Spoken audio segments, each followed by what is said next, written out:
Santoso. Semoga almarhumah diberikan tempat yang layak di sisi Allah Subhanahu wa Ta'ala, keluarga yang tinggalkan diberikan kekuatan dan ketabahan.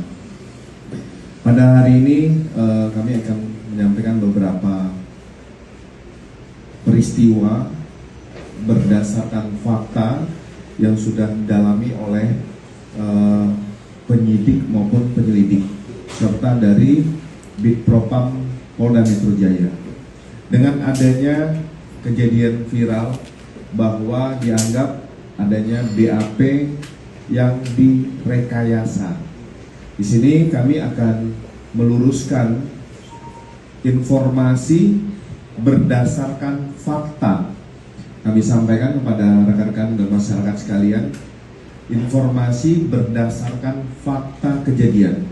Didukung nanti kami akan putarkan CCTV, bisa melihat langsung seperti apa peristiwa di ruang penyidikan tersebut. Kita tonton dulu CCTV-nya.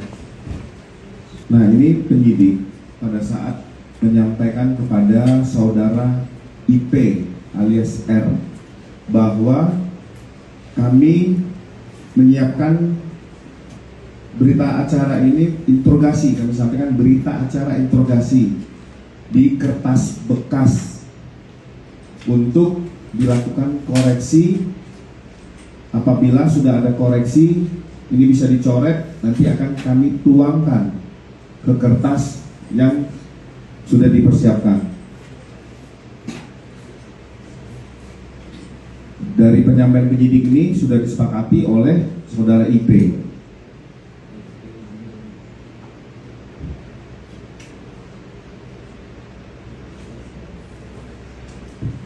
CCTV ini sudah dilakukan penyitaan oleh Bid Propam Polda Metro Jaya dan saat ini akan dikirim ke digital lab forensik Baris Krim Polri, sehingga kita sama-sama melihat bahwa tidak ada editing, tidak ada rekayasa terhadap CCTV ini.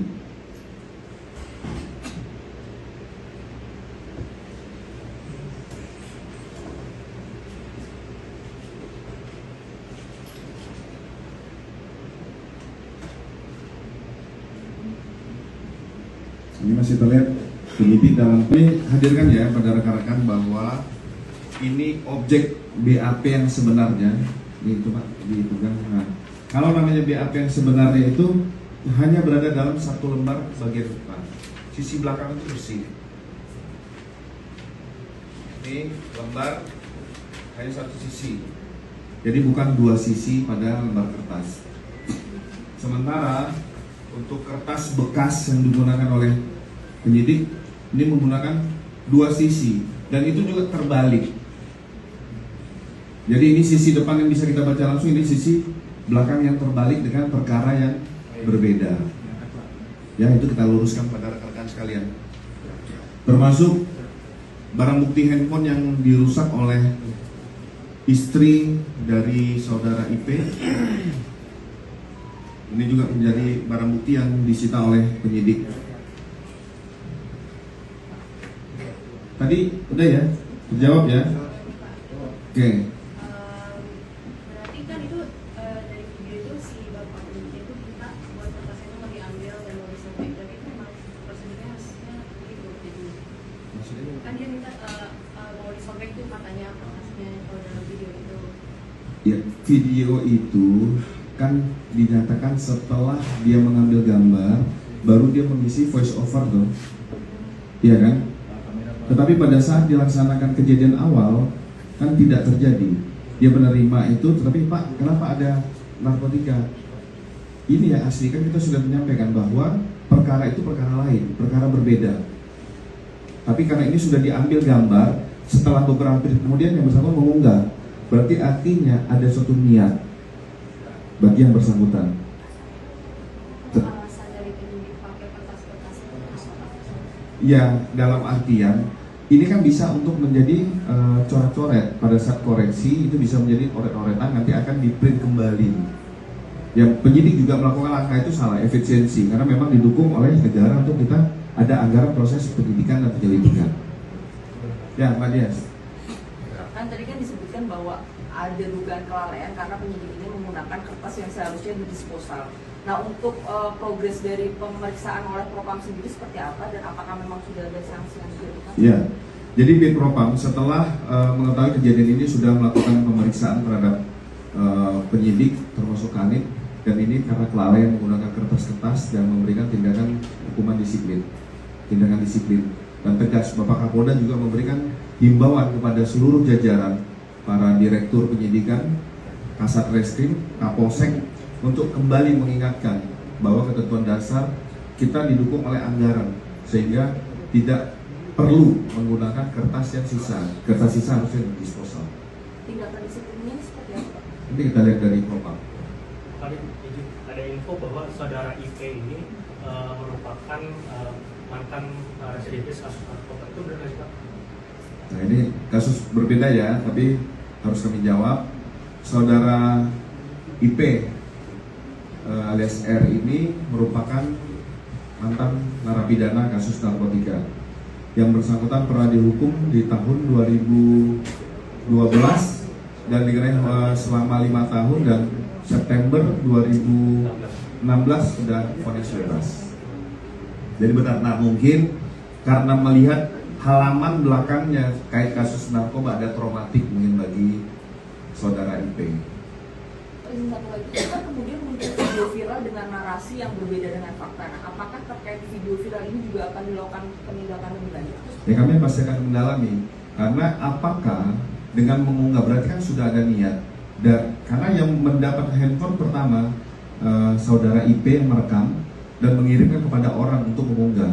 Nah, hari ini saudara IP diundang untuk melaksanakan klarifikasi di Sipropam Polres Metro Jakarta Selatan terkait mungkin tidak kelalaian dari penyidik dalam menggunakan kertas bekas, termasuk terkait tentang unggahan yang ada. Ini pasti kita dalam. Ya.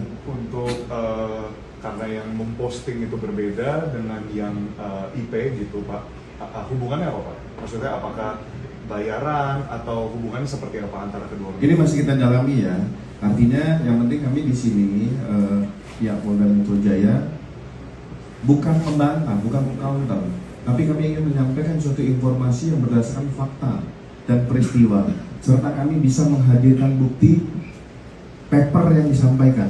Jadi tidak ada rekayasa terkait tentang perkara penganiayaan, dimasukkan unsur pasal dan barang bukti timbangan narkoba. Ini suatu persoalan perkara yang berbeda, tetapi dalam suatu narasi video viral dijadikan suatu penggabungan. Nah, ayo kita sama-sama bijak menilai ini. Pak, tadi kan disebutkan juga bahwa yang si istri IP narkotika. Jadi teman-teman bisa melihat, ini kami buka secara transparan. Ini berita acara, semua halaman terkait tentang proses perkara penganiayaan. Tapi memang penyidik juga di Propam Polda Metro Jaya ngambil langkah tegas karena menggunakan kertas bekas, yang dimana sisi sebaliknya terkait rangkaian perkara narkotika pihak lain. Jadi tidak ada sangkut paut perkara penganiayaan dengan narkotika. Jadi di lembar kertas bekas, ini sisa pakai yang digunakan oleh penyidik. Nah, kita sama-sama meluruskan bahwa tidak ada rekayasa tentang saudara IP, istrinya saudara IP dilaporkan tentang potensial suspek terkait tentang penganiayaan, dan perkara narkotika yang tertuang dalam BAP itu tidak ada kaitannya. Ini adalah perkara yang lampau, hanya kertasnya saja yang pernah diprintkan. Kelalaian dari penyidik, harusnya kertas yang sudah digunakan itu harusnya dimusnahkan, disposal. Nah, sampai sekarang proses penyidikan terkait tentang penganiayaan terus berlangsung. Hasil visum et repertum juga baru keluar. Artinya proses ini tetap berjalan dalam proses penyidikan dan ditangani oleh Polres Metro Jakarta Selatan. Jadi diambil alih dari Polsek Cilandak dan ditangani oleh Polres Metro Jakarta Selatan.